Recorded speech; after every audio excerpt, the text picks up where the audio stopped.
For years, affordable housing has attracted families to Melbourne's west. But after a long housing boom and surge in real estate prices, residents say their neighbourhoods are changing.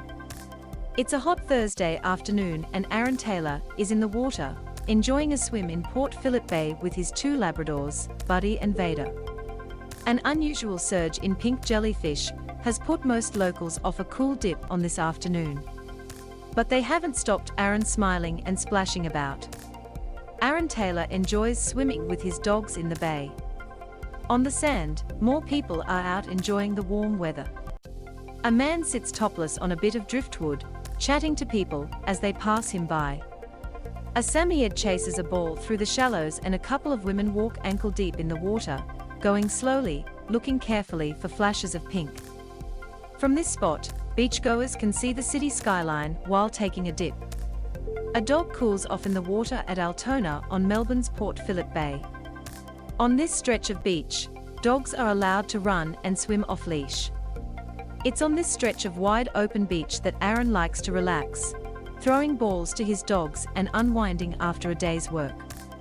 The chip pie is only half joking when he explains he moved to Altona, in Melbourne's southwest, to be close to this dog beach. I was coming here 3 times a week to bring my dog to the dog beach, and the prices were just cheaper, he explains. So 12 months ago, he moved out of Melbourne's inner city and got a house with a bigger yard. He says with more space, we ended up getting a dog for the dog, and his commute to the beach became a lot shorter. Aaron Taylor got a second dog when he moved to the western suburbs. He's part of a shift seen across the pandemic, of people moving out of higher density locations in search of bigger houses and yards or more affordable housing in the suburbs. But here in Melbourne's west, population growth is not a new trend. The region's traditionally lower property prices have been attracting people in big numbers for more than a decade. The West was described as the fastest growing region of an already fastest growing city in a report by consultants PricewaterhouseCoopers back in 2018. These growth rates are borne out by the high rates of building approvals right across the West, but most particularly the outer west and southwest, it found. It's been 4 years since that report, but Aaron reckons that housing boom has finally arrived in his part of the western suburbs. Drills break new ground on a construction site in Altona where townhouses are being built. There is construction going up everywhere, townhouses everywhere, and all the streets are turning into a car park. You can see that is the change in Melbourne that is coming our way, he says. Aaron moved further out from the city to get away from that business, but the tradie says he can now see the same inner-city construction trends following him to his new neighbourhood. He reckons development has been a little slow in getting to Altona because of its industrial heritage.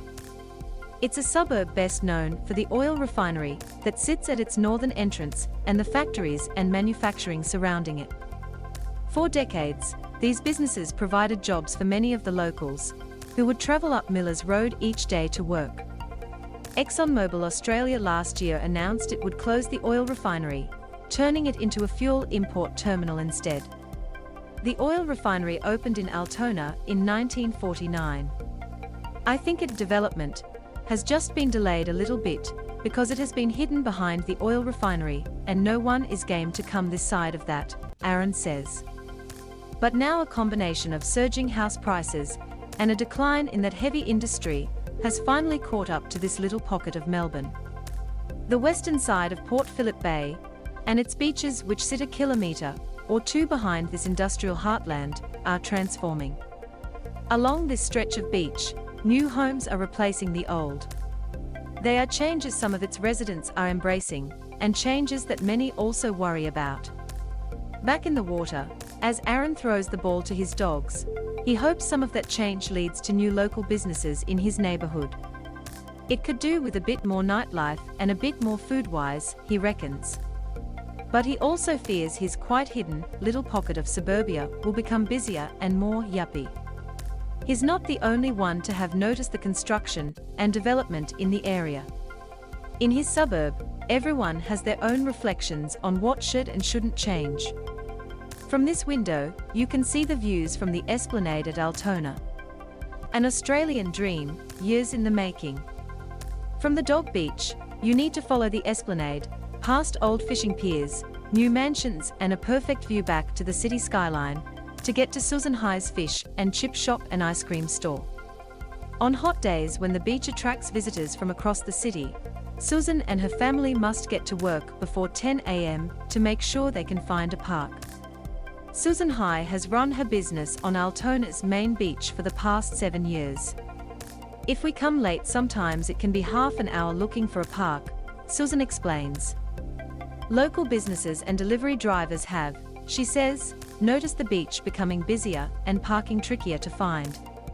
But on this Thursday evening, things are quieter. Families wander across from nippers training at the beach to order fish and chips while children play in the water. Children climb across to a fenced-off section of the pier before jumping into the water. For the past 7 years, Susan, her husband and her young daughter have made this part of Melbourne home, but for many years this was just a dream. She first visited Altona 20 years ago, after moving to Melbourne from China with her husband. We heard from friends. They told us, oh, there is a suburb that is close to the beach, and the houses are not expensive, Susan remembers. Susan High says she loves being able to look out on the water from her workplace. The first time we came here, we straight away liked it here. We wanted to buy a house here. We wanted to see the water every day.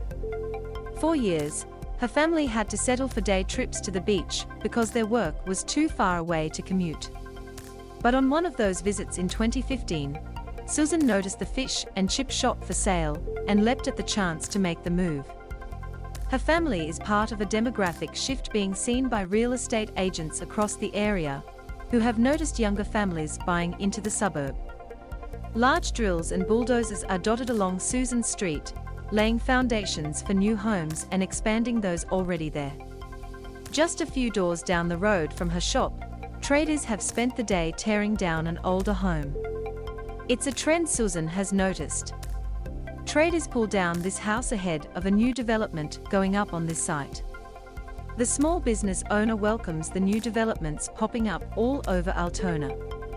A lot of new townhouses, new apartments, which is really good, she says.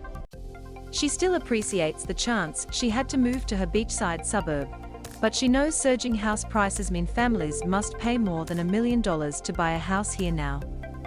Susan sees the new apartment and townhouse developments as an important way for more affordable housing to be delivered to the area. It will give more people the opportunity to live in Altona.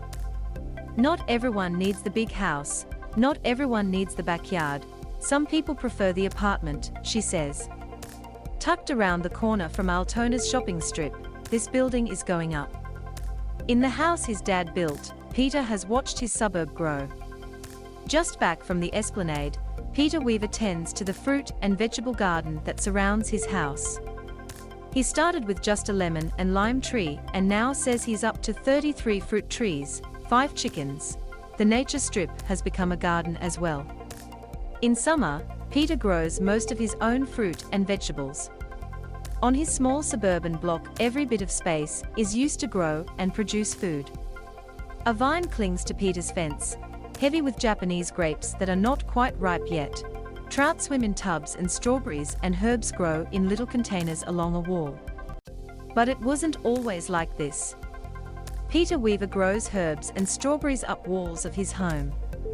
When Peter bought the house he grew up in from his mum, he ripped out more than 170 rose bushes from the yard.